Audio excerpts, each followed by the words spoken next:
Join the Discord server for some cool shit. No, seriously, do it, please. I've reviewed Flying Scotsman. I've reviewed Thomas.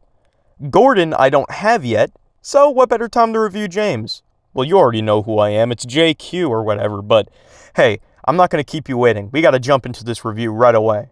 Well, it's time to review James, I guess. Not too much to say about the packaging. I mean, it's literally the same as all the other ones, but with James's face on the box and all that, whatever. It's a pretty disappointing packaging. We got those guys back there. You already know where this is going. One thing I actually do want to note here that I never actually showed off before with the others, but as you can see on the instructions, it uses the older Thomas model and not the new one, which is fine. It's the only really notable thing on this piece of paper. All of it's otherwise just a bunch of shit you don't want me to read, probably. Let's look at what you came here for. None other than this Hot Wheels car. No, just kidding. It's Diecast James. Wait, Diecast James? No, Motorized James. I mean, then again, we got Diecast James right here, and not too late for that. You all came here for this. Okay, we're going to start off with James. We'll move his tanker to the side. We'll look at that in a second here, but... oh my god, James, you are one fat fuck! Yeah, I still don't understand why they made all the tender engines chunky. Because they did it with Gordon, they did it with Scotsman, and they did it with James. Let's go over some stuff. His face, I think I like it a little more than the diecast version. But I keep throwing diecast James and I can't help it. Yeah, it's a good face. I mean, the print quality is like, sorry if my camera, I can't really pick it up. It's still pretty bad. Actually, it's actually not too bad on James, but that isn't saying much. Because if I look at like his tender, my camera's probably isn't picking it up well, but that print quality is really bad, which I don't understand how the diecast line has some actual good printing quality, and then this doesn't. I don't know. So very, very, very weird. Also, look at this. Look at this tiny tender. Look at this tiny ass tender compared to this dude. What? That don't make any sense. He's got, obviously, like everyone else, he's got the unique side rods or the more accurate side rods, I guess, even though they're pretty accurate actually. Guys, he's got the handrail, but the silver doesn't go all the way over here. Why would it at this point? The handrail that goes around the firebox is present, and I think it's actually depicted pretty well on here, because on these other ones it's actually not as well.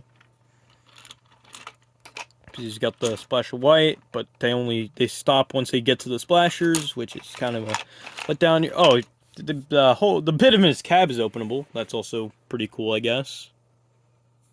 Overall, the front of James, apart from it being ridiculously fat, and the fact that, look, you can't even see his windows. He's actually not as horrible as I thought, but he's just, what the hell? What the hell? It's still not the greatest. But his tender sucks. His tender fucking sucks. Sorry, I'm not trying not to swear too much.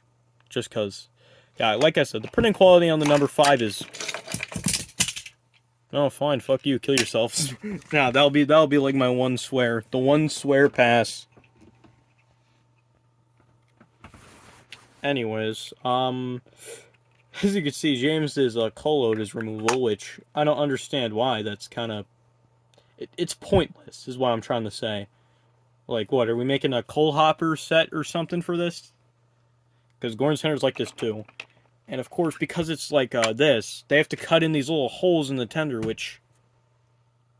okay? I mean, really? That's kind of a bad idea, because I feel like if you give this to a kid, they're going to lose this relatively quickly. It's hollow, I guess. Again, I think it's just pointless that the coal is removable.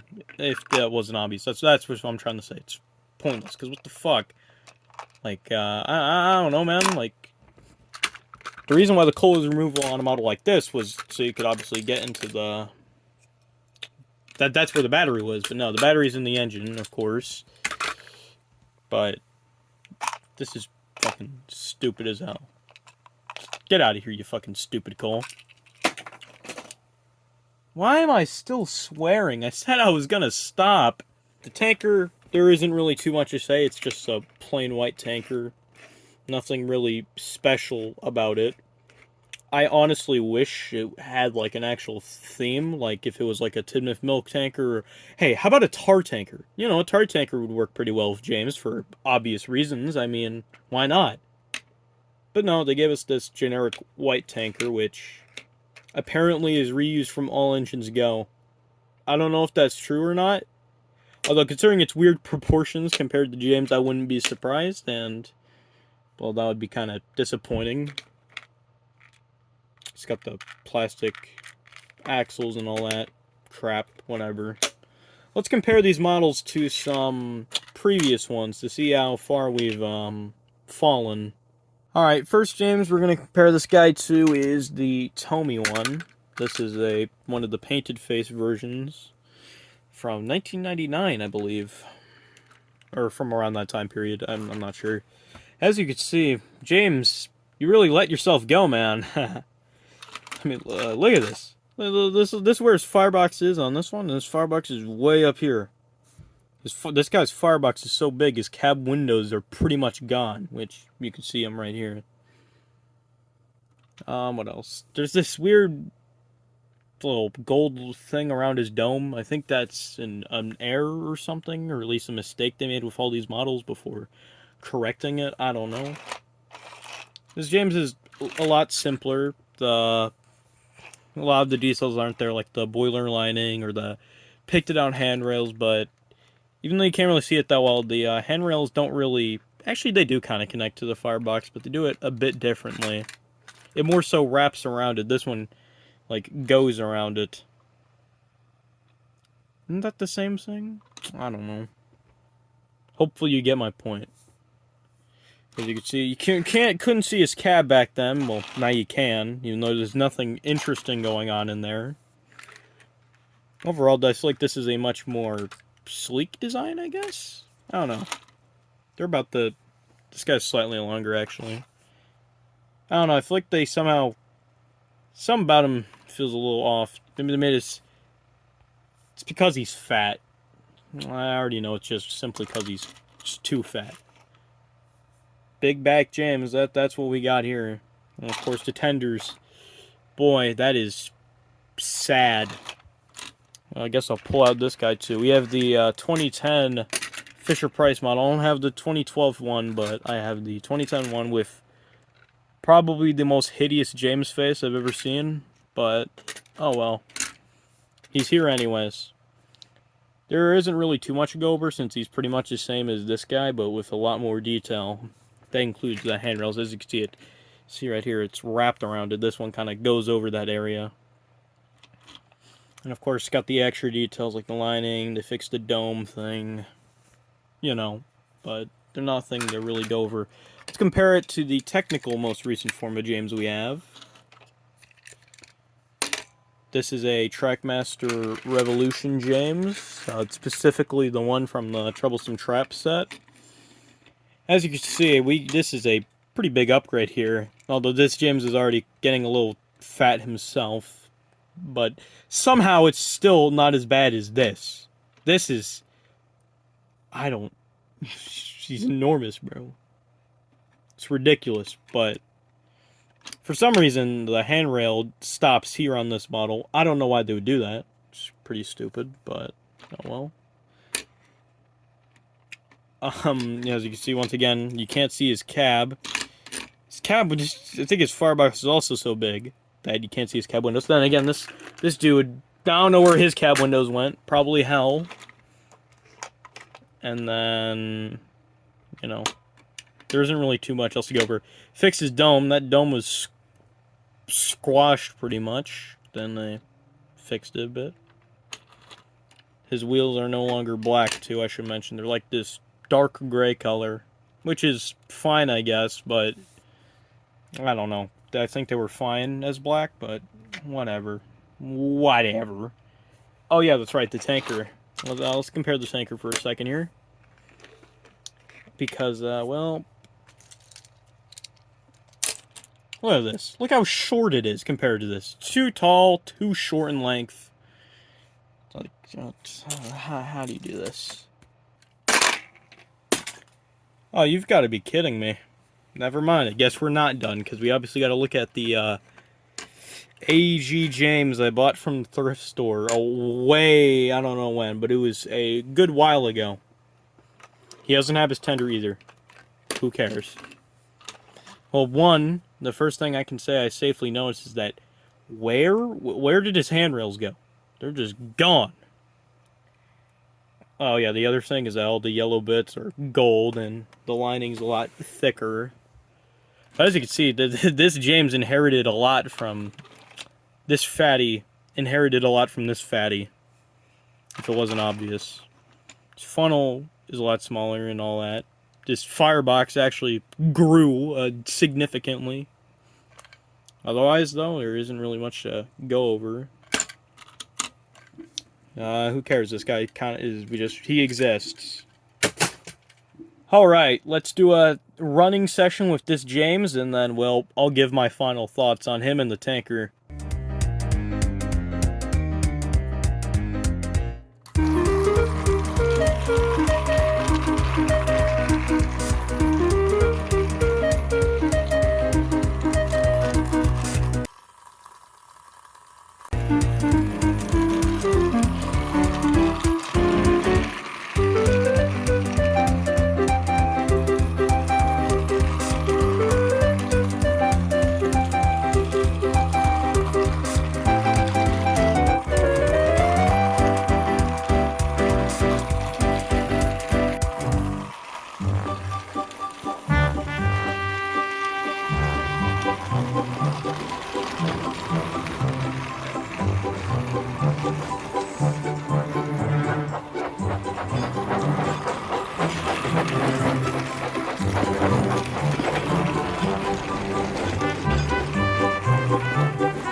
Okay, now we're here.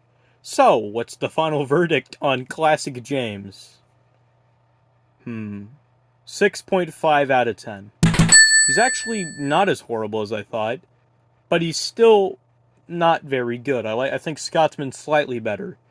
If I remember to, I'll put the leaderboard up for a second, and I'll let that scroll as I explained. The James is just, he's too fat.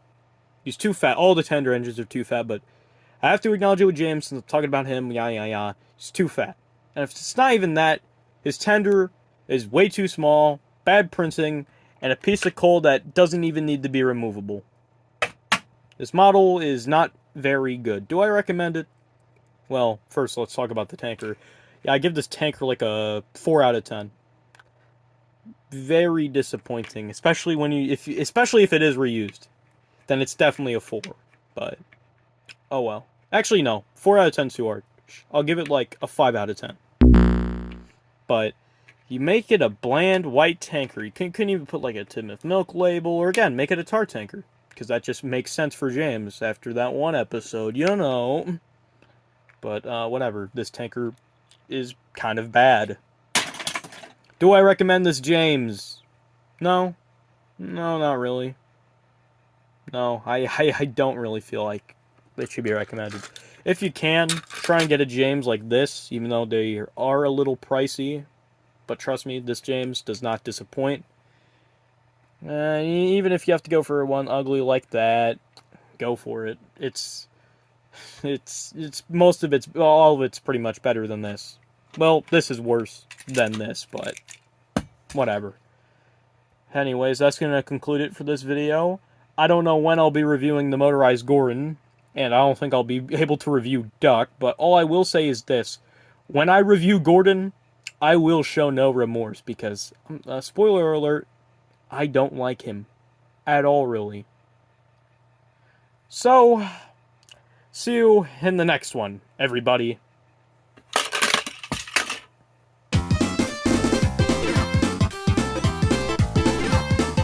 Hey, it's JQ. Thanks for watching this video. Make sure to subscribe and check out some of the other videos I have.